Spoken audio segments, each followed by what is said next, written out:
Welcome to our channel. Today we how to register a credit card with Wells Fargo. Easy tutorial step by step clearly. To register your credit card with Wells Fargo, start by visiting the official Wells Fargo website. Once on the home page, locate the Sign On button at the top right corner of the screen and click on it. If you already have a Wells Fargo online banking account, enter your username and password to log in.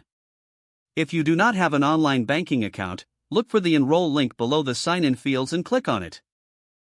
Follow the prompts to create your online account by providing your personal information, including your social security number and account number.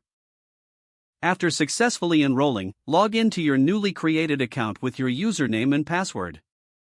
Once logged in, navigate to the Accounts tab located in the main menu. Select Credit Card from the accounts listed to access your credit card information. Look for an option that says Register a credit card or Add a credit card and click on it.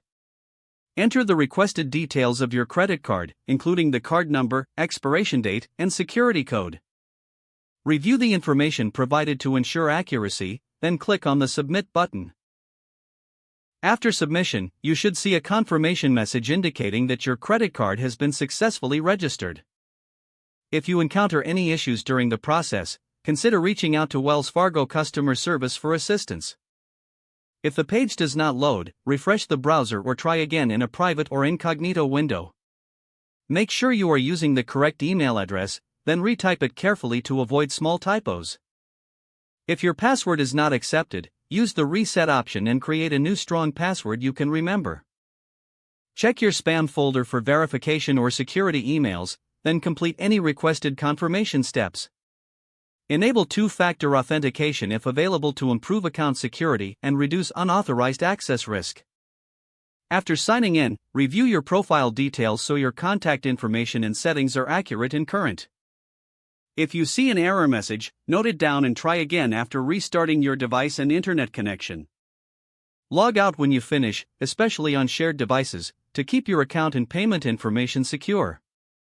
If the page does not load, refresh the browser or try again in a private or incognito window. Make sure you are using the correct email address, then retype it carefully to avoid small typos. If your password is not accepted, use the Reset option and create a new strong password you can remember. Check your spam folder for verification or security emails, then complete any requested confirmation steps. Enable two-factor authentication if available to improve account security and reduce unauthorized access risk. After signing in, review your profile details so your contact information and settings are accurate and current. If you see an error message, note it down and try again after restarting your device and internet connection. Don't forget to like this video and subscribe to our channel for more step-by-step tech guides.